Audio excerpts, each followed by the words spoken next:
당신이 미술관에서 보았던 그 기이한 작품들을 기억하시나요? 캔버스에 단순히 그어진 검은 선 하나가 150억 원에 거래되고 벽에 테이프로 붙인 바나나 한 개가 1억 8천만 원에 팔리는 세상입니다. 더 놀라운 것은 완전히 빈 캔버스에 침묵이라는 제목만 붙여진 작품이 500억 원에 낙찰되었다는 사실이죠. 도대체 무엇이 이런 일을 가능하게 만드는 걸까요? 이제 그 숨겨진 진실을 파헤쳐 보겠습니다.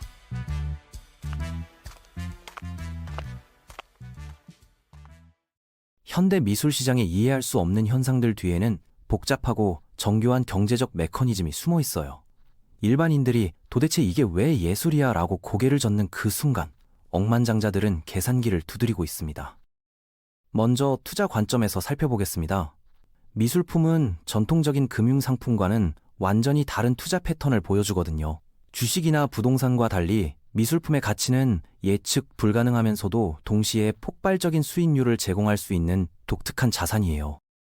키스 헤린이라는 작가를 예로 들어보겠습니다. 1980년대 뉴욕 지하철 벽에 낙서를 그리던 무명의 청년이었던 그의 작품은 당시 몇십만 원에 불과했어요. 하지만 현재 그의 대표작 중 하나는 경매에서 80억 원을 넘나드는 가격에 거래되고 있습니다.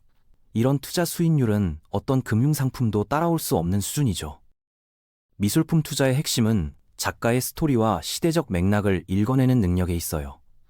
작가가 살아있을 때는 새로운 작품이 계속 생산되지만 사망 후에는 공급이 완전히 중단되거든요. 이때 수요와 공급의 법칙이 극명하게 작용하게 됩니다. 특히 작가의 생애가 극적이거나 비극적일수록 작품의 가치는 더욱 상승하는 경향을 보여요. 해링의 경우도 마찬가지였습니다. 그는 AIDS로 인해 31세라는 젊은 나이에 세상을 떠났고, 이는 그의 작품에 더욱 깊은 의미를 부여했어요. 1990년 사망 당시 그의 작품은 몇백만 원 수준이었지만 30년이 지난 지금 수십 배에서 수백 배의 가치 상승을 보여주고 있습니다. 투자자들은 이런 패턴을 면밀히 분석해요. 어떤 작가가 미술사적으로 중요한 위치에 있는지, 어떤 사회적 메시지를 담고 있는지, 그리고 무엇보다 시장에서 어떤 평가를 받고 있는지를 종합적으로 고려하거든요.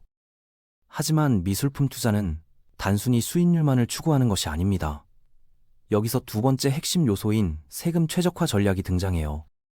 우리나라의 고소득자들도 비슷한 전략을 사용합니다. 연간 소득이 100억 원인 기업가가 있다고 가정해봅시다. 일반적으로 이런 수준의 소득에는 최고 세율인 45%가 적용되어 45억 원의 세금을 납부해야 하죠.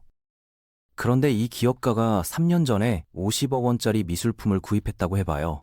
전문 감정기관의 평가 결과 현재 이 작품의 가치가 200억 원으로 상승했다면 이를 공익법인이나 미술관에 기증함으로써 상당한 세제 혜택을 받을 수 있거든요.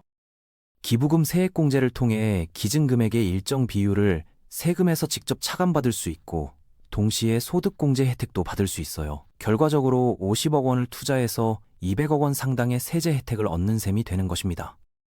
물론 이런 방법이 무제한 가능한 것은 아니에요. 국세청은 미술품 기증에 대해 엄격한 심사를 진행하며 감정 가격의 적정성을 면밀히 검토합니다.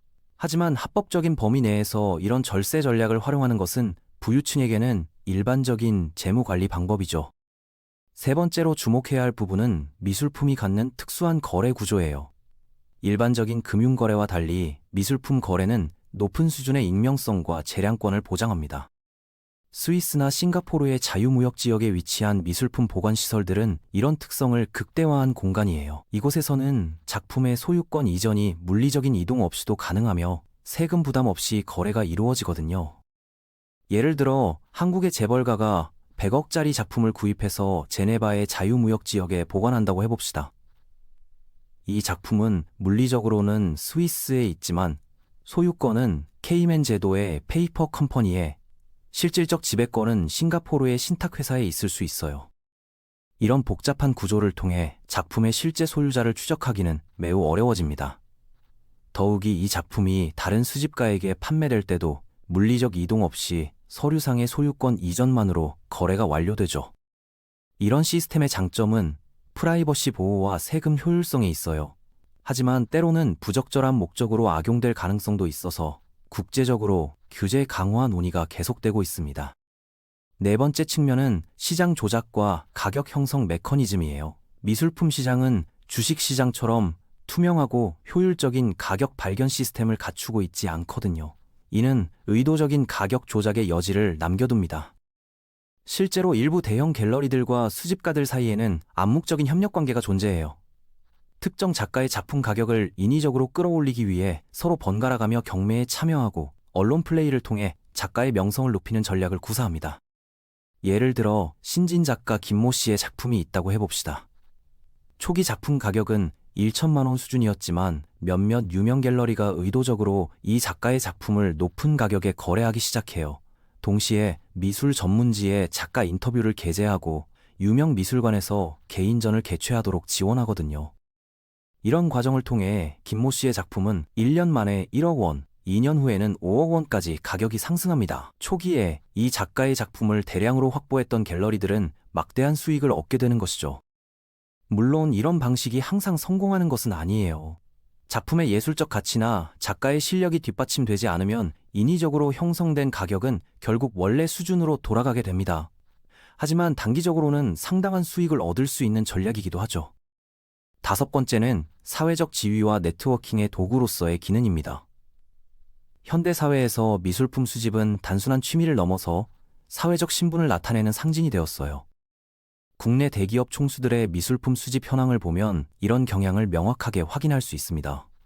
삼성가의 리움 미술관, LG가의 개인 컬렉션, 현대가의 현대카드 디자인 라이브러리 등은 모두 이런 맥락에서 이해할 수 있어요. 이들에게 미술품은 단순히 감상의 대상이 아니라 사회적 영향력을 과시하고 확장하는 수단이거든요. 중요한 비즈니스 파트너를 자택이나 사무실로 초대했을 때 벽에 걸린 피카소나 모네의 작품은 그 자체로 강력한 메시지를 전달합니다. 또한 국제적인 미술 행사나 경매에 참여하면서 전 세계의 부유층들과 자연스럽게 네트워킹을 형성할 수 있어요. 아트바젤이나 베니스 비엔날레 같은 행사는 단순한 미술 전시회가 아니라 글로벌 엘리트들의 사교 모임이기도 하죠. 여섯 번째로 살펴볼 것은 미술품의 상속 및 증여 전략입니다. 일반적인 금융자산과 달리 미술품은 가치평가의 주관성 때문에 상속세나 증여세 계산에서 유리한 측면이 있어요. 예를 들어 시가 억 원 상당의 미술품이라도 감정기관이나 평가 방법에 따라 50억 원에서 200억 원까지 다양한 가격이 나올 수 있거든요. 이런 특성을 활용하면 합법적인 범위 내에서 세금 부담을 줄일 수 있는 여지가 있습니다. 더욱이 미술품은 분할이 어려운 자산이기 때문에 가족 간 지분 조정이나 경영권 승계 과정에서도 유용하게 활용될 수 있어요. 특히 비상장 기업의 주식과 함께 패키지로 증여하면 더욱 효과적인 절세 전략을 구사할 수 있습니다. 일곱 번째는 포트폴리오 다각화의 관점이에요. 전통적인 투자 이론에서는 서로 다른 상관관계를 가진 자산들을 조합해서 위험을 분산시키는 것이 중요하거든요. 미술품은 주식이나 채권, 부동산과는 완전히 다른 가격 변동 패턴을 보이기 때문에 포트폴리오의 안정성을 높이는 데 기여할 수 있습니다.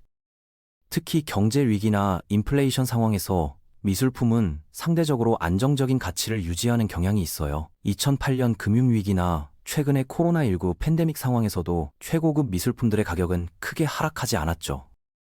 여덟 번째로 주목할 점은 문화적 영향력과 레거시 구축입니다. 많은 부유층들이 미술품 수집을 통해 문화 발전에 기여하고 자신의 이름을 역사에 남기려고 해요. 구겐하임, 록펠러, 게티 같은 이름들이 미술관과 함께 기억되는 것처럼 현대의 억만장자들도 비슷한 방식으로 자신의 레거시를 구축하려고 합니다. 이는 단순한 자기 만족을 넘어서 가문의 명성과 사회적 지위를 후대에 전승하는 전략이기도 하죠. 아홉 번째는 글로벌 자산 배분의 측면이에요. 미술품은 국경을 넘나들며 거래되는 진정한 글로벌 자산이거든요. 특정 국가의 정치적, 경제적 리스크에 노출되지 않으면서도 전 세계적인 부의 증가 추세를 따라갈 수 있는 투자처입니다. 특히 신흥국의 부유층들이 선진국 미술품에 투자하는 것은 일종의 해지 전략이기도 해요. 자국 통화의 가치 하락이나 정치적 불안정에 대비해서 안전한 해외 자산을 확보하는 것이죠. 마지막으로 살펴볼 것은 미술품 시장의 미래 전망입니다. 디지털 기술의 발달로 NFT와 같은 새로운 형태의 미술품이 등장하고 있고 인공지능이 창작한 작품들도 시장에서 거래되기 시작했어요. 이런 변화는 전통적인 미술품 시장에도 큰 영향을 미칠 것으로 예상되죠. 하지만 동시에 물리적 실체를 가진 전통 미술품의 희소성과 가치는 오히려 더욱 부각될 수도 있습니다. 결국 부유층들이 이해할 수 없는 현대 미술품에 천문학적인 돈을 투자하는 이유는 단순히 예술에 대한 사랑 때문이 아니에요. 그 뒤에는 정교하게 계산된 경제적 논리와 전략적 사고가 숨어 있거든요.